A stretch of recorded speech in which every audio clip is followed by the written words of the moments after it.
what are the next 48 hours or so like here for your group? Oh, it's very exciting. The whole group's here for the first time since our January meetings, and we're just putting the final touches on our list. But excited about all the picks we have and the top 10 pick, and except for you guys putting me this high up on a balcony, everything else is going really good. The view's great from up top, isn't it?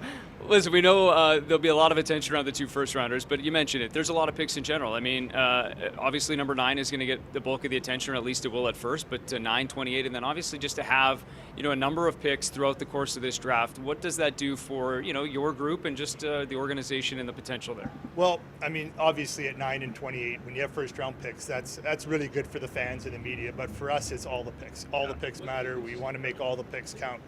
So what it does is it gives us options. It gives us options to be able to try and move up if we see a guy falling that we really like. It gives us options to move down, which is probably not as likely based on us having so many picks, but it's options. That's what it is, and it's putting more prospects in the pipeline and taking some chances and risk where sometimes you don't feel like you should if you have less picks. Well, I was going to say, maybe you just answered it there, but just when you have as many picks as you do, does that help or does that change the way that you go about putting the list together in some ways, or how you go about it? Well, I don't think our mindset is to be careful or anything like that, but I think it happens sometimes, right? Like when you don't have a lot of picks. But so our mindset is always to do the same thing, trying to order them and rank them and put the best player in place there. But still, when you know you have, say, 8 shots like we have right now in the first 4 rounds, you're a little bit like you have more chances. If you only have 2, you're thinking we got to hit on both of these guys, rather than if we hit on 50% of 8. And I'm not saying that's a number. Obviously, we want 100, but if you hit 50,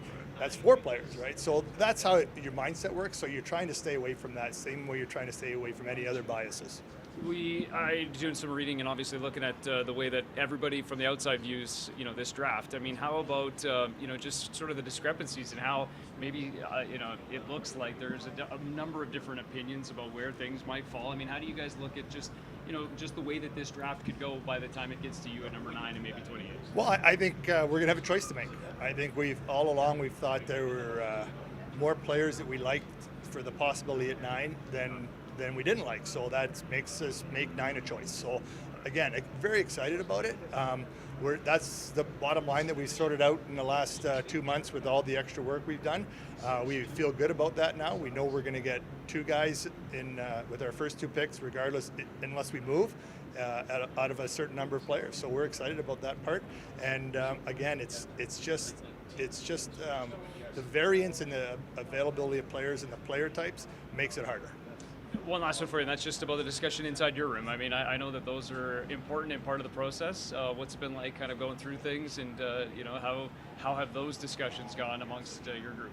They've been good. Like everybody's engaged. Again, when you know you have picks, you're more engaged. When you're doing your list from, say, 1 to 60 and your first pick is at 48, it's hard to keep the guys engaged, and we always try and do it by saying, hey, if we move up or if there's a trade, we got to be prepared. But still, guys, we know, right? We can look at the past and understand it. So everybody's in, everybody's totally engaged. And from my perspective, and I think from management's perspective, watching guys be excited about players and guys they can contribute is really a positive. Well, we look forward to seeing how it all unfolds here in the next few hours.